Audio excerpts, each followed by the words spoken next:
Saya Miftah Usada, mahasiswi dari Universitas Pancasakti, program studi pendidikan anak usia dini. Di sini saya mau menyelesaikan tugas ujian tengah semester saya dengan mata kuliah Bahasa Indonesia dengan dosen pengampu Butin Hartini MPD. Saya mau membahas tentang materi pertemuan pertama sampai pertemuan ke-7.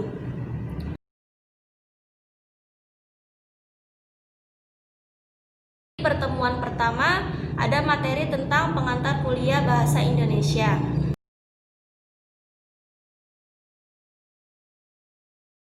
Pertemuan kedua, materi tentang paragraf. Pengertian paragraf adalah seperangkat kalimat tersusun logis sistematis yang merupakan satu kesatuan ekspresi, pikiran yang relevan dan mendukung pikiran pokok yang tersirat dalam keseluruhan karangan. Dalam Kamus Besar Bahasa Indonesia, paragraf adalah bagian bab dalam suatu karangan. Kemudian ada struktur paragraf. Paragraf terdiri dari yang pertama kalimat topik atau pokok, yang kedua kalimat penjelas atau kalimat pendukung. Untuk mendapatkan paragraf yang baik perlu diperhatikan hal-hal berikut. Yang pertama posisi paragraf, yang kedua batasan paragraf, yang ketiga struktur paragraf. Kemudian ada syarat paragraf. Yang pertama kesatuan, yang kedua kepaduan, yang ketiga kelengkapan, yang keempat panjang paragraf, yang kelima pola susunan paragraf.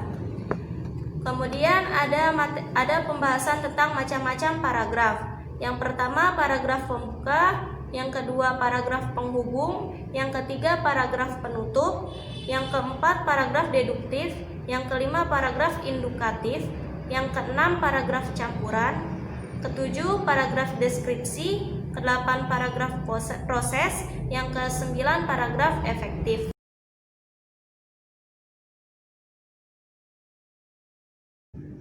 Kemudian pertemuan ketiga, ada pembahasan tentang kata diksi. Apa itu pengertian diksi? Diksi artinya pilihan kata. Maksudnya kita memilih kata yang tepat dan selaras untuk mengungkapkan gagasan sehingga memperoleh efek tertentu. Kemudian apa saja persyaratan diksi? Persyaratan diksi ada dua. Yang pertama persyaratan ketetapan, yang kedua persyaratan kesesuaian. Persyaratan ketetapan dan kesesuaian dalam pemilihan kata dibagi menjadi 4. Yang pertama, kaidah kelompok kata atau frase. Yang kedua, kaidah makna kata. Yang ketiga, kaidah lingkungan sosial. Yang keempat, kaidah karang mengarang.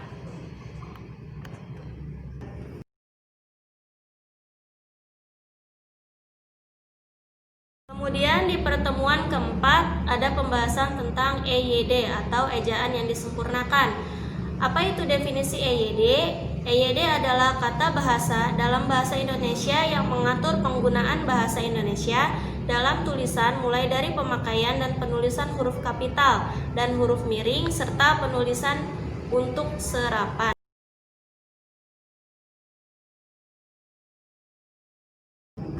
Pertemuan kelima ada materi tentang kata baku dan tidak baku.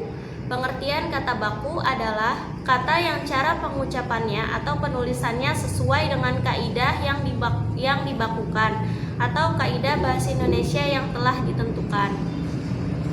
Kemudian penggunaan kata baku biasa digunakan untuk surat menyurat, karangan ilmiah, melamar pekerjaan, surat keputusan, perundangan, nota dinas, rapat dinas, kemudian pidato resmi.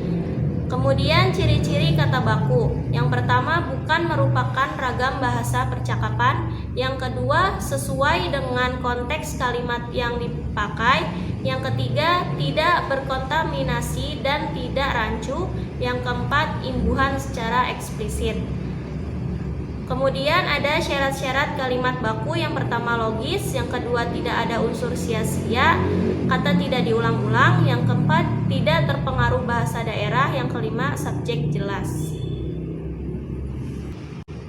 Kemudian ada pembahasan tentang fungsi kata baku. Apa saja fungsi kata baku? Yang pertama sebagai pemersatu, yang kedua pemberi kekhasan, yang ketiga pembawa kewibawaan, yang keempat kerangka atau acuan. Sebagai kerangka acuan. Kemudian pengertian kata tidak baku adalah ragam bahasa yang cara pengucapannya atau penulisannya tidak memenuhi kaidah-kaidah standar kata baku atau kaidah bahasa Indonesia yang ditentukan. Kata baku digunakan dalam bahasa sehari-hari atau bahasa tutur. Penyebab ketidakbakuan kalimat adalah pelepasan imbuhan, yang kedua pelepasan awalan, yang ketiga pelepasan akhiran, yang keempat pemborosan penggunaan kata, yang kelima kesalahan pembentukan kata. Kata baku dalam berbagai segi. Yang pertama baku dari segi lafal, yang kedua baku dari segi ejaan, yang ketiga baku dari segi gramatikal, yang keempat baku dari segi nasional. Kemudian di pertemuan ke-6 membahas tentang kalimat efektif. Pengertian kalimat efektif adalah kalimat yang dapat mengungkapkan gagasan penutur atau penulisnya secara tepat hingga dapat dipahami oleh pendengar atau pembaca secara tepat pula. Nah, kemudian ada ciri-ciri kalimat efektif. Apa saja ciri-ciri kalimat efektif? Yaitu yang pertama kesejajaran, yang kedua kelogisan, yang ketiga ketegasan, yang keempat kehematan, yang kelima kesepadanan, yang keenam penekanan, yang ketujuh keparalelan, yang kedelapan kepaduan.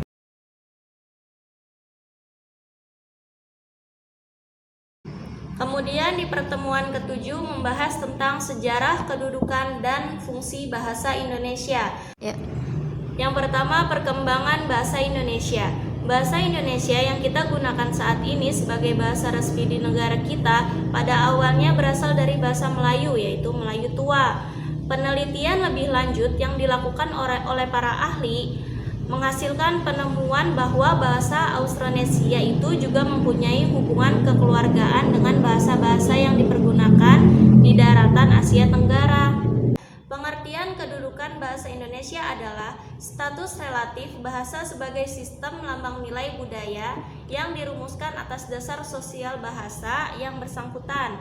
Kemudian pengertian fungsi bahasa Indonesia adalah nilai pemakaian bahasa yang dirumuskan sebagai tugas pemakaian bahasa itu dalam kedudukan yang diberikan kepadanya. Kemudian bahasa Indonesia memiliki kedudukan sebagai yang pertama bahasa Indonesia sebagai bahasa nasional, yang kedua bahasa Indonesia sebagai bahasa negara. Sekian resume materi dari